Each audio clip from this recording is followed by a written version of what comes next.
Ezekiel, please. Huwag mong ipilit. Lumapit si Ezekiel kay Sarah at nagtama ang kanilang mga mata. Sarah, ano bang masama kung ang dalawang taong nagmamahalan ay maghalikan? Bago makasagot si Sarah, ang mga salita niya ay pinutol ng labi nito. Sa kabila ng kanyang pagtutol, natagpuan niya ang sarili na tumutugon sa halik at naramdaman niya ang pagdiin ng katawan nito sa katawan niya. Sa pagitan ng bawat paghinga, isang ungol ang kumawala kay Sarah. Dumulas ang daliri ni Ezekiel sa kanyang kamiseta.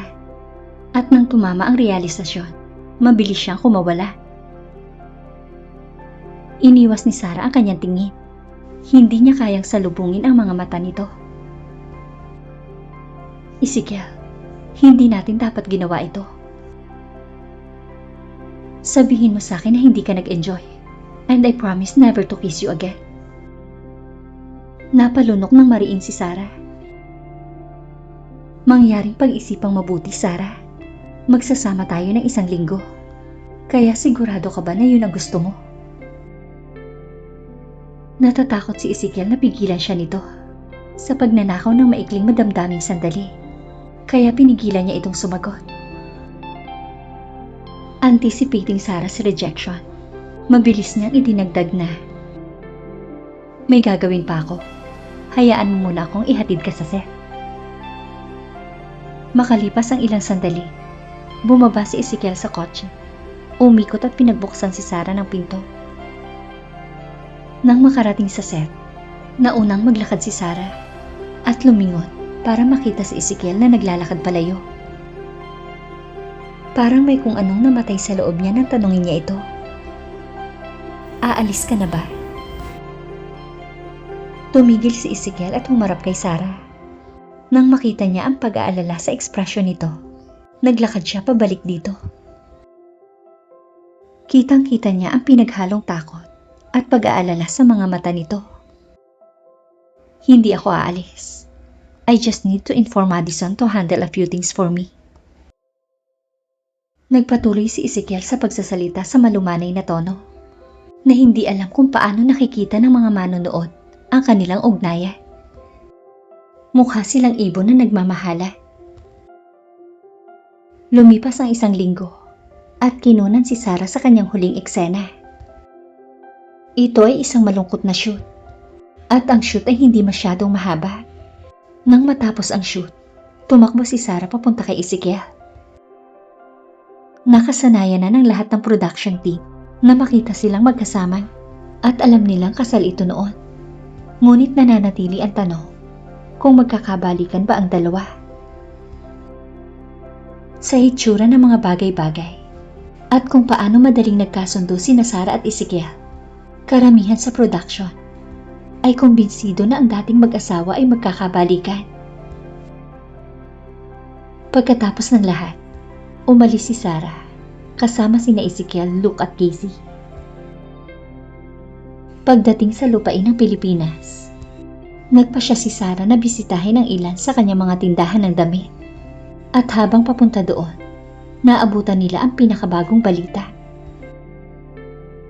Pagdating nila sa entrance ng tindahan ng damit, dinagsa sila ng mga kinatawan ng media at kailangan tiyakin ni Rush at ng kanyang mga tauhan ang kanilang kaligtasan mula sa mga reporter. Si Sarah, sa kabila ng pagiging isang bituin, ay hindi kailanman nakaranas ng ganitong panliligalig. At nagtaka siya tungkol sa biglaang interes ng mga reporter sa kanyang makamundong buhay. Nakahinga siya ng maluwag nang makapasok sila sa loob ng tindahan. Sa kabilang banda, nasasabik si Ezekiel sa kanilang 1 linggong deal at ayaw niyang umalis sa tabi ni Sarah sa takot na baka magbago ang isip nito. Mga tagahanga mo sila. Akala ko gusto mo silang kausapin. Pangaasar ni Ezekiel nang mapagtantong wala pa siyang masyadong naririnig na chismis tungkol dito. Lumabas ang manager para batiin si Sarah bago tinugon ang sinabi ni Ezekiel. Medyo kinakabahan si Sarah na bumalik sa lugar kung saan nagmula ang lahat ng sakit sa puso niya. Karaniwang hindi ako hinaharas ng ganito. Siguradong may nag-trigger nito. Welcome, Ma'am Sarah. Sabi ng shop manager. Pero ang boses ni Casey ay nakakuha sa atensyon ng lahat na tila excited sa isang bagay. Eto, tingnan nyo. Sabi ni Casey at ipinakita ang pinakabagong balita sa kanyang feed. Si Mr. Senon ng Senon Group ay nakita sa Miami kasama ang action star na si Denise. Ni isa sa kanila ay hindi nagpahayag sa publiko ng lawak ng kanilang relasyon. Ngunit sila ay nahuli sa kamera na nagpapakita ng mga romantikong kilos tulad ng magkahawak kamay at nakatayo malapit sa isa't isa. Pagbasa ni Casey sa balita, iniulat din sila ng mga co-star na magkasamang dumating sa set sa buong shooting ng pelikula na humantong sa espekulasyon kung sila ay nagdi-date. Alam ng lahat kung paano ayaw ni Mr. Senon na may babaeng malapit sa kanya. Hindi na muling nag-asawa pagkatapos pumanaw na kanyang dating asawa na si Mrs. Sarah Senon. Hindi rin nakipag-date si Sarah sa sinumang lalaki, kaya sabik na malaman ng kanyang mga tagahanga kung espesyal ba ang meron siya kay Mr. Senon. Umaasa silang makakakuha ng karagdagang impormasyon mula sa mga ito. Biglang nag-init si Sarah. Ito ay malinaw na hinahabol siya ng media dahil sa impormasyong ito. Kung gusto mong patigilin ang pagkakalat ng ganitong klaseng balita, ito ay magagawa natin kaagad. Mungkahi ni Rash pagkapasok sa shop pagkatapos paalisin ang mga media. Kinabahan ang tindera dahil sa presensya ni Ezekiel at Lou. Mukhang mas madaling lapitan si Lou, pero hindi komportable ang hanging nalalanghap dahil sa aura ni Ezekiel.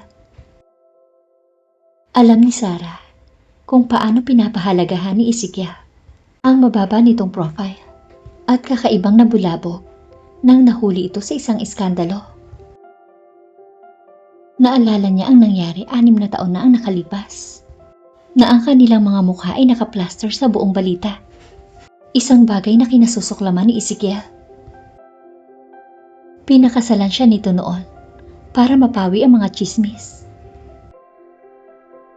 Ang kabalintunaan ay walang idea ang mga reporter na ang babaeng sinasabi nilang patay ay ang babaeng pinag-iisipan nila ngayon. Hindi alam ni Sarah o Ezekiel kung malalaman ng mga reporter ang impormasyong iyon. Yes, hindi ito mahalaga sa akin. Ngunit ang reputasyon niya ay nakataya. Sagot ni Sarah na ang tinutukoy ay si Ezekiel, na tila nagulat sa biglaang pag-aalala nito sa kanya. Ang tanging dahilan kung bakit gusto niyang alisin ang balita ay dahil sa kanyang katanyagan. Ayaw niyang maging awkward sa harap ng media. Yes, ma'am. Masusunod ang gusto mo. Sabi ni Rash, pero pinigilan siya ni Ezekiel. Hayaan mo kumalat ang balita. Wala rin akong pakialam. Kung hindi dahil sa kanya, haharapin ko ang media para i-announce na ang ex-wife ay sinusuyo ng dating asawa. Pakiramdam ng manager ng shop ay napadpad siya sa isang lihim na pag-uusap. At ang mga salitang gusto niyang sabihin kanina ay na-stuck sa kanyang lalamunan. Hindi komportable si Sarah sa biglaang interes ni Ezekiel na binaliwala ang kanyang low profile. Ezekiel, huwag mo akong isangkot dito. Sarah, pwede na ba tayong umuwi? Sabi ni Ezekiel sa mapanuksong tono at umiling si Sarah. Whatever. Can we talk? Sabi ni Sarah sa manager na sabik tumango. Iginiya ng manager si Sarah sa opisina bago sumulyap kay Ezekiel. Sarah, hihintayin kita dito. At pagkatapos ay pupunta tayo sa iyong mga magulang. Sabi ni Ezekiel habang naglalakad patungo sa mga damit pambabae. Ngunit agad na natigilan si Sarah. Paano niya ipapakilala si Ezekiel sa kanyang mga magulang? Handa ka na ba? Tanong ni Ezekiel, pagkalabas ni Sarah, kasama ang manager ng tindahan nito. Habang naglalakad kasama si Sarah, nahihiya ang manager na magnakaw ng tingin sa lalaking crush ng maraming babae. Nang makita niya si Ezekiel ng malapitan, mas nakakamangha ito kaysa sa mga larawan na kumalat sa balita noon. Hindi sumagot si Sarah kay Ezekiel hanggang sa makarating sila sa kanilang sasakyan. Walang magawa si Sarah. May isang bagay tungkol sa paraan ng pagpapahayag ni Ezekiel ng mga hangarin na naging dahilan upang gawin niya ang utos nito at hindi niya maiwasang matakot. She was falling so hard for him all over again, and it would hurt terrible if he disappointed her again. Naaliw si Ezekiel sa sagot ni Sarah at sumilay ang ngiti sa kanyang mga labi. Alam kong natatakot ka, pero ipinapangako ko sa iyo, Sarah, na babayaran ko ang lahat ng sakit na naidulot ko sa iyo. Mapait na tumawa si Sarah at namungay ang kanyang mga mata. Talaga? Sigurado ka bang makakabawi ka? Desidido si Ezekiel at sumagot. Kahit ito na ang huling bagay, sisiguraduhin ko. Hindi na nagsalita si Sarah habang nagmamaneho si Ezekiel patungo sa mansyon ng Sinon.